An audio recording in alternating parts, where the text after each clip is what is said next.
Assalamualaikum warahmatullahi wabarakatuh. Kita lanjutkan bahasan mengenai kelistrikan statis. Kali ini kita akan bahas tentang medan listrik.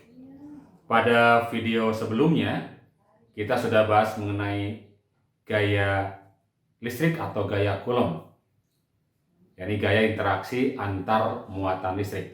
Ingat bahwa muatan sejenis akan tolak menolak, sementara muatan-muatan tak sejenis akan tarik menarik. Besar gayanya itu kan bisa kita hitung menggunakan rumus kaki kiper robek-robek, gitu kan ya. Baik, kita akan lihat sekarang medan. Nah, medan adalah ruang atau wilayah tempat sebuah muatan listrik mengalami gaya listrik. Jadi ketika ada muatan listrik di suatu titik, kemudian muatan itu mengalami gaya, maka pastilah di titik itu ada medan listrik. Nah, besar medan listrik atau besaran yang terkait dengan keberadaan medan listrik, ini adalah kuat medan listrik, didefinisikan sebagai gaya listrik tiap satuan muatan uji. Kalau muatan uji kita beri simbol Q0, medan listrik kita beri simbol E, dan gaya adalah F, ya. Maka definisi dari kuat medan listrik, atau seringkali disingkat sebutannya medan listrik saja, itu adalah F per Q0, gaya tiap satuan muatan uji. Nah, berdasarkan definisi ini, di mana muatan ujinya adalah muatan uji positif, maka medan listrik arahnya selalu sama dengan arah gaya pada muatan uji ini. Ingat, gaya adalah vektor, muatan ini skalar, maka E adalah vektor. Ya. Jadi arah dari medan listrik sama dengan arah gaya pada muatan uji yang positif.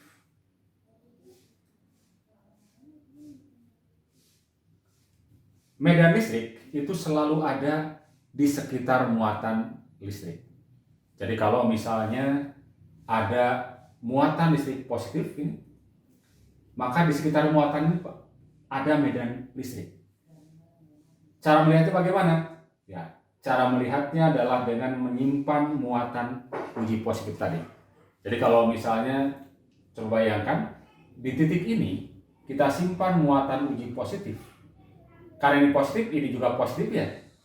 Ingat, akan terjadi gaya tolak. Maka muatan uji positif Q0 akan mendapat gaya tolak dari Q yang positif. Berarti menjauh ke sana. Dan karena arah kuat medan sama dengan arah gaya F pada muatan uji, maka berarti ini pula arah medannya. Kalau muatan ujinya kita simpan di sini, maka akan menjauh juga. Karena selalu ditolak ya. Muatan uji positif akan selalu ditolak oleh muatan uji yang oleh muatan yang positif sumbernya ya. Di sini ditolak berarti menjauh. Kalau simpan di sini juga menjauh. Di sini juga sama menjauh. Jadi setiap titik dimanapun muatan uji itu disimpan di dekat muatan positif, maka muatan uji akan menjauh. Maka inilah arah medan di setiap titiknya. Nah, sebaliknya kalau muatan sumbernya negatif, kita simpan muatan uji positif di sini, maka positif dengan negatif kan tarik menarik. Sehingga muatan uji yang positif akan ditarik oleh muatan sumber yang negatif. Kalau disimpan di sini ditarik juga, di sini ditarik juga. Demikian pula seterusnya. Dimanapun muatan uji disimpan di sekitar muatan positif, maka muatan uji akan menuju ke muatan negatif. Oke? Jadi bisa kita bayangkan ya, bahwa atau bisa kita lihat medan listrik selalu menjauhi muatan positif mendekati muatan negatif. Ya. Mungkin sama dengan sifat kita ya. Kita senang menjauhi yang positif mendekati yang negatif ya. Oke, baik. Jadi tentu saja tidak seperti itu kalau kita ya, karena kita punya aturan ya. Kita harus selalu berbuat yang positif sesuai dengan norma. Baik, kalau seandainya di sekitar atau di dalam medan listrik ini kita simpan muatan listrik sebaran yang lain misalnya, maka sesuai dengan definisi bahwa medan adalah ruang di mana sebuah muatan mengalami gaya listrik, maka pastilah muatan ini akan mendapat gaya listrik. Jadi setiap muatan listrik berada dalam medan listrik akan mendapatkan gaya listrik. Konsep ini sebenarnya serupa dengan konsep medan gravitasi. Kalian pernah mempelajari medan gravitasi? Jadi kalau misalkan ini spidol punya massa, gitu kan ya? Punya massa. Kalau kemudian spidol ini saya lepas, maka spidol akan jatuh. Ini menandakan bahwa pada spidol bekerja gayanya gaya gravitasi.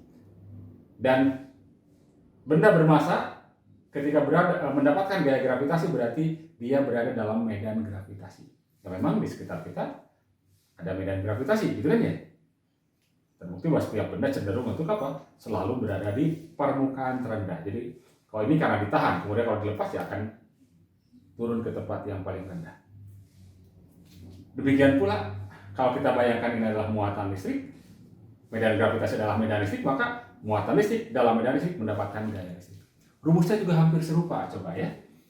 Jadi gaya pada muatan listrik yang berada dalam medan listrik sama saja dengan Q kali E. Jadi muatannya dikalikan dengan medannya. Jadi dengan kasus gaya gravitasi kan ya, massa dikali percepatan gravitasi M kali G, mirip. Baik, jadi ini besar gayanya. Bagaimana arahnya? Nah, arahnya nanti tergantung dari muatan Q-nya sendiri. Nah, kalau muatan Q-nya positif, jadi kalau Q-nya positif, maka berarti F dengan E akan sama. Jadi gaya pada muatan positif akan searah dengan medannya. Ini gayanya akan searah. Sebaliknya gaya pada muatan negatif akan berlawanan dengan arah medannya. Oke? Jadi kalau saya tulis catatannya bahwa F searah E pada Q positif, ya, dan F berlawanan, ya, E pada Q negatif. Kita lihat contohnya. Muatan listrik min 20 mikrokulom mendapat gaya listrik 8 Newton searah sumbu X positif akibat medan listrik. Tentukan besar dan arah medan listrik tersebut.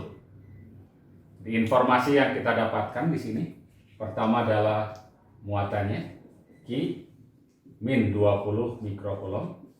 Ingat muatan dalam satuan kolom dalam SI kan ya. Berarti adalah minus 2 mikro 10 pangkat min 6. 10 pangkat min 6 dikalikan dengan 20, berarti 2 kali 10 pangkat min 5 kulom. Kemudian gaya F. F-nya 8 Newton. Yang ditanya adalah besar dan arah medan listrik. Bagaimana E-nya? Ini kita tinggal gunakan saja rumusnya tadi, bahwa E sama dengan F dibagi dengan Q. Berarti sama saja dengan 8 dibagi dengan minus 2 dikali 10 pangkat min 5. Berapa ini? 4 negatif ya. Oke. Negatif 4 kali 10 pangkat 5 Newton per kolom. Apa artinya negatif? Negatif artinya bahwa arah E dengan arah F berlawanan. Jadi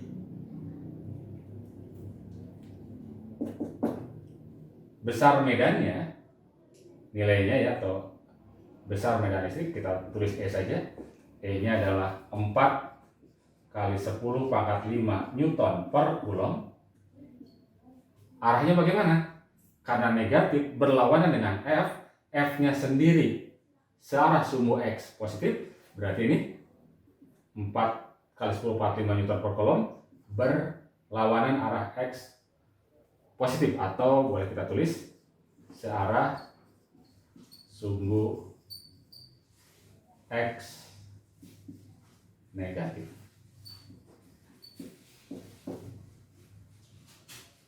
Kalau tadi gayanya arahnya ke kanan, muatan gayanya ke kanan, ke X positif, maka medannya adalah ke yang negatif.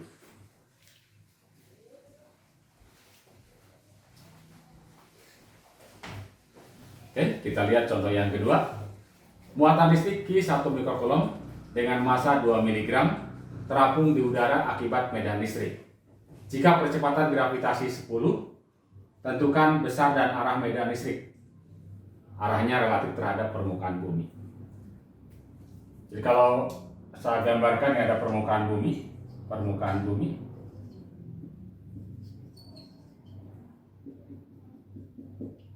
Ada muatan listrik positif terapung, dia punya massa, punya muatan. Seandainya tidak ada gaya lain yang bekerja pada ini selain gaya gravitasi, maka tentu saja muatan listrik yang bermassa ini akan apa? Jatuh ke bawah, ya, karena dia mendapatkan gaya gravitasi sebesar M kali G. Ternyata dia terapung. Kalau terapung itu berarti diam, ya, diam di udara, tidak di permukaan tanah. Apa artinya? Nah, ingat, kalau kita mengingat konsep hukum 1 Newton, pada benda yang diam, resultan gayanya harus sama dengan 0. Dengan kata lain, ada gaya yang melawan gaya gravitasi. Karena melawan, ya tentu saja arahnya ke atas, gitu kan? Ada gaya F. Gaya apa? Gaya yang bekerja pada muatan karena berada dalam medan listrik, yakni gaya listrik, yakni Q dikali E, gitu kan ya? Berarti kan kemiripannya tadi sudah saya singgung ya. Kalau ini gaya gravitasi M kali G, karena benda bermassa M berada dalam medan gravitasi G. Kalau gaya listrik, Q kali E, karena muatan berada dalam medan listrik E. Karena diam, terapung, berarti resultan gaya pada benda sama dengan 0. Ini berarti akan menunjukkan besar gaya F ini, F listrik atau Q dikalikan dengan E akan sama dengan M dikalikan dengan G. Sehingga yang diinginkan kan medannya kan ya. Berarti E, kita lihat dari sini, E sama dengan M kali G dibagi dengan Q. Masanya, nah ini harus kita ubah ke dalam kilogram, miligram. Berapa kilogram? Ayo, miligram, ya. Ini kita ubah masanya menjadi 2 kali 10 pangkat 3 gram. Gram sendiri adalah 10 pangkat min 3 kilogram kan ya? Berarti 2 kali 10 pangkat min 6 kilogram. Jadi berarti 2 dikali 10 pangkat min 6 kilogram kali percepatan gravitasinya 10 dibagi muatannya 1 mikro. Berarti 1 kali 10 pangkat min 6 coulomb. Ya, dalam kolom lagi. 10 pangkat min 6-nya. Ini hancur, ini lebur kan ya? Berarti berapa? 10. Satuannya Newton per kolom. Kemana arahnya? Kita sudah lihat dari sini. Terhadap permukaan bumi berarti menjauhi atau ke atas, ya. Arahnya ke atas, menjauhi permukaan bumi. Contoh ketiga, muatan listrik 2 mikrocoulomb yang bergerak dengan kecepatan awal 10 meter per sekon memasuki daerah bermedan listrik 500 Newton per coulomb dengan arah berlawanan kecepatan. Jika massa muatan itu 5 mg, tentukan jarak tempuh muatan dalam medan listrik sampai ia terhenti sesaat. Ini sebaiknya kita ilustrasikan saja dahulu. ada benda muatan listrik ya, muatannya positif Q 2 mikrokulom, bergerak dengan kecepatan awal katakan ke kanan V0 sama dengan 10 meter per sekon. Nah, dia berada dalam daerah bermedan listrik dan medan listriknya berlawanan dengan kecepatan. Jadi kalau kecepatannya ke kanan, berarti dia berada dalam medan listrik yang berarah ke kiri. Ini ada medan listrik. Besarnya adalah 500 Newton per volt.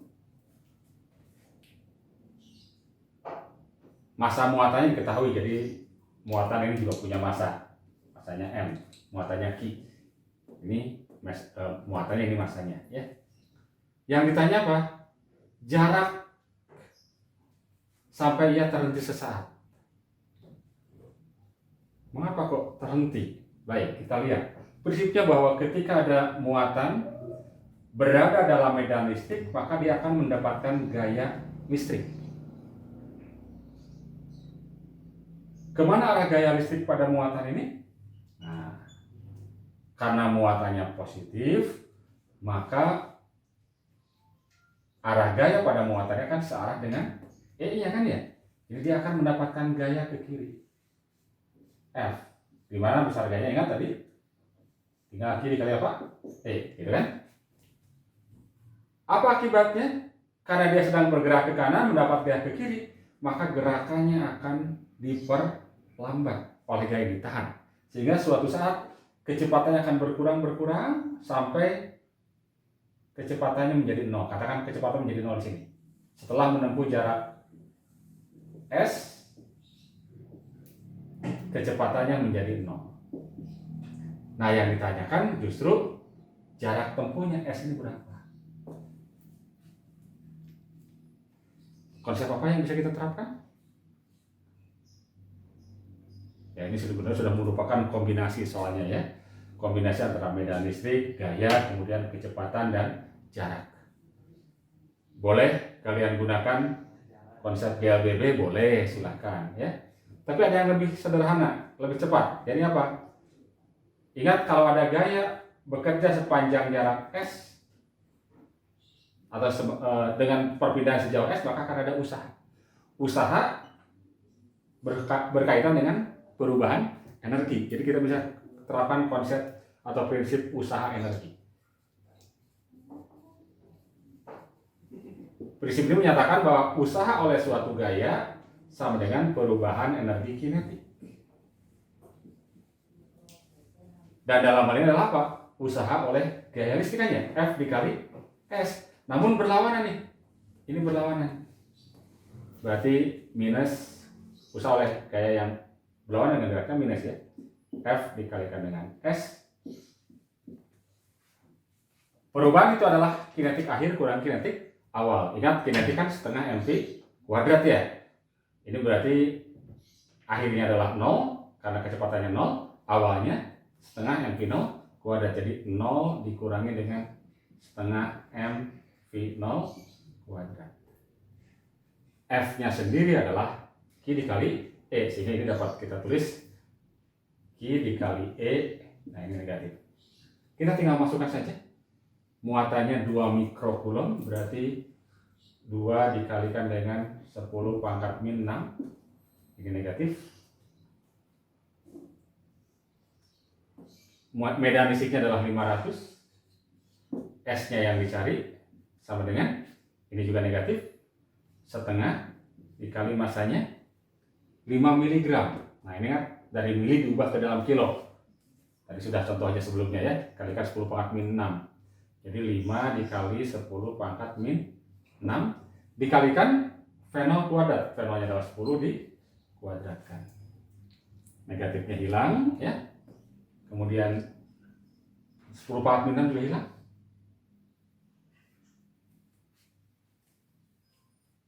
Ini ada berapa ini? 100 dengan 500. Dengan 500 juga hilang ya. Oke, kembali, yang ini hancur, yang ini lebur. Dengan ini. Berarti S-nya adalah apa? S sama dengan setengah dibagi dengan 2, berarti 1/4 meter. Kalau dalam sentimeter berarti berapa? Ini 100 kan ya, 100 bagi 4 berarti 25 cm. Oke, jadi dia akan berhenti sesaat ketika sudah menempuh jarak 25 cm. Mengapa kau berhenti sesaat?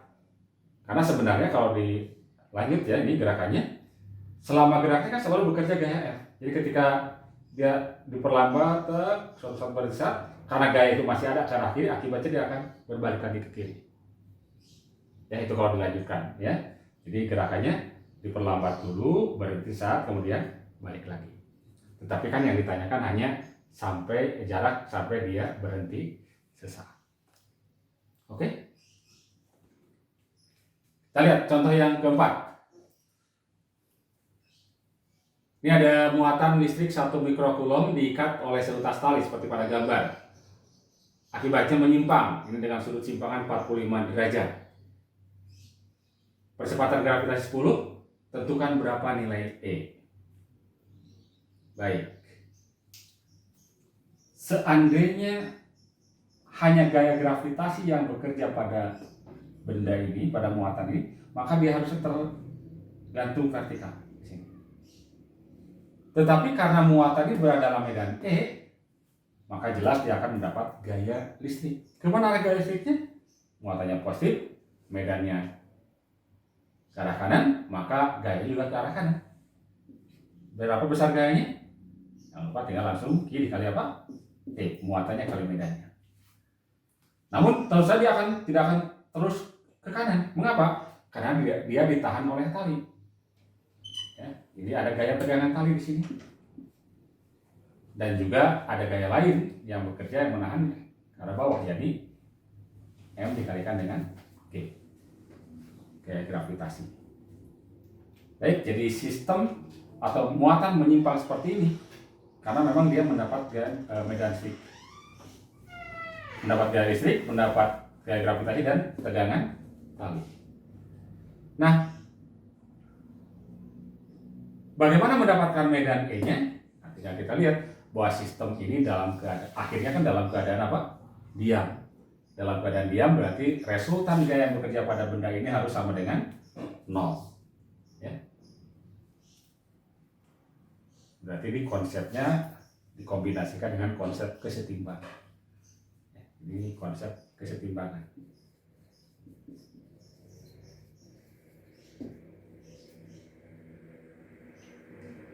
Nah, kalau kita perhatikan di sini sudut antara MG dengan QE itu sudah atau 45 derajat, 90 derajat, siku-siku. Maka ini akan lebih enak kalau menggunakan metode segitiga. Metode segitiga. Cek di video saya tentang kesetimbangan partikel.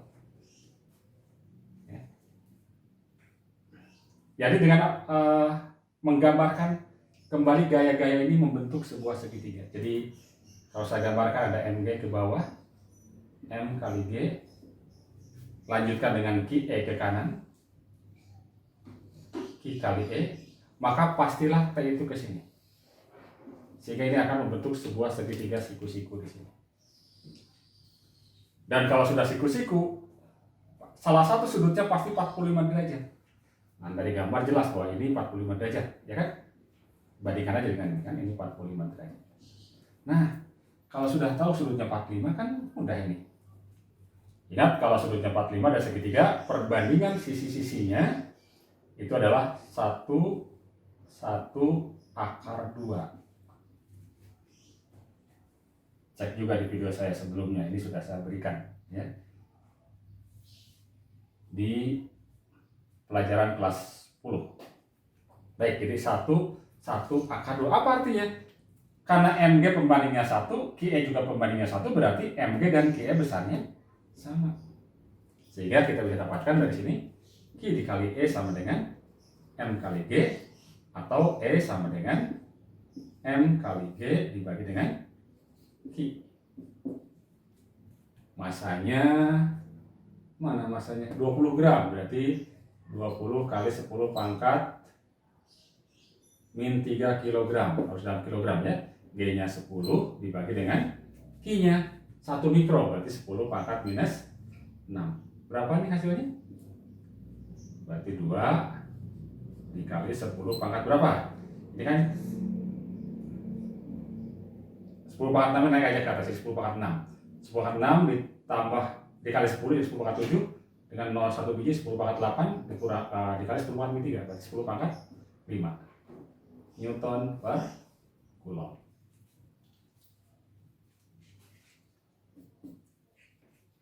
Baik, sementara cukup saja dahulu 4 contoh soal. Terima kasih, semoga bermanfaat. Assalamualaikum warahmatullahi wabarakatuh.